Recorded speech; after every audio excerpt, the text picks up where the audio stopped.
Muchas gracias, senador, presidente, compañeras, compañeros senadores, buen día. Me da mucho gusto recibir en el Senado de la República al presidente del IFT, al maestro Gabriel, bienvenido. Por supuesto, a la subsecretaria Mónica Aspe, a la procuradora Lorena Martínez, sean bienvenidos a este Senado. Estuve tomando nota de algunas de las muy amplias participaciones y que disipan ya algunas dudas que teníamos sobre el tema. Sin embargo, hay algunas que persisten y que sí vale la pena ahondar en esto. Un tema que sin duda representó una discusión muy importante al interior de la comisión y posteriormente en el Pleno fue el asunto del derecho de los usuarios, del derecho de las audiencias. Creo que esta es una de las reformas, podemos señalarlo, donde mayor coincidencia hubo entre los distintos partidos. Yo creo que es una de las reformas donde sí se puede empezar a apreciar algún beneficio y que hubo mucha coincidencia en los puntos de vista, independientemente del origen partidista de cada uno de los legisladores. Sin embargo, yo creo que es muy importante que hagamos énfasis en el tema de los usuarios. ¿Qué hacer? ¿Cómo hacer para que no solamente la falta de un buen servicio, el incumplimiento de un contrato, se quede solamente en un tema de sanción? Hace un momento la procuradora lo mencionaba, se hablaba de que se tiene la posibilidad de un resarcimiento del daño. Es decir, cuando una empresa de telefonía o proveedora de internet o de televisión de paga, etcétera, se cae el servicio, primero cuando el usuario no paga, inmediatamente le cortan el servicio o hay una sanción o hay recargos o hay cobros excesivos, el usuario las paga porque tiene manera de poderle controlar la prestación no del servicio. Pero cuando es al revés, cuando la red se cae, cuando hay varios días que no hubo el servicio de transmisión, cuando pasa cualquier situación, no hay un mecanismo eficiente y ágil que permita que el usuario que está pagando por ese servicio, y en muchas ocasiones caro y malo, pues cómo hacerle para resarcir esto. Hace un momento en la intervención también de la procuradora señaló algo muy importante. Ese tipo de encuentros nos sirven justamente para poder retroalimentar y para poder llevarnos, ustedes como especialistas ya en cada una de las áreas, algunas ideas de reformas. ¿Qué podemos hacer para que esto pueda ser más ágil? Yo quisiera saber, por ejemplo, cuántos casos tenemos ya documentados de resarcimiento del daño. ¿Cuántos usuarios le ha tocado que finalmente pueda obtener la devolución de su dinero por un mal servicio prestado por algunos de estos prestadores?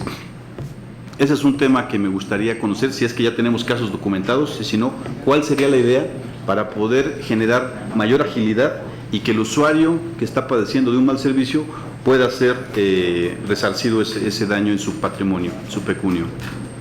Número uno. Número dos, hace un momento también mencionaba que la comparación que se hace en nuestro país se hace al interior de la OCDE en términos de cobertura, en términos de capacidades, etcétera. Y bueno, yo creo que esta reforma ayuda en mucho porque en el caso, por ejemplo, comparándolos con Chile, me pasaban aquí unos datos, la velocidad media de la banda ancha para nosotros es de 5.1 megas, mientras que para Chile, por ejemplo, es de 14.8. Y además ahí hay algo muy paradójico, porque uno de los prestadores de servicio más importantes de este país en materia de telefonía, internet, etcétera, pues es el mismo que presta el servicio precisamente en Chile. Allá se llama Claro y aquí es Telmex, ¿no? Entonces, aquí no está claro.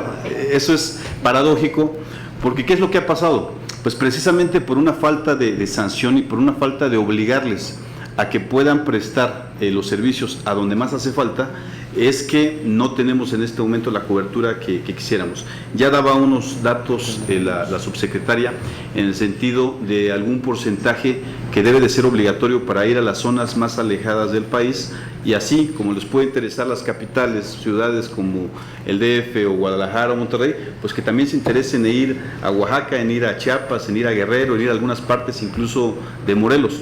Hace algunas semanas en una gira de trabajo, por ejemplo, me decía un profesor, oye, pues ya nos pusieron el aula y ya estamos viendo la manera de conseguir las computadoras, pero no nos han definido porque no tenemos aquí todavía internet.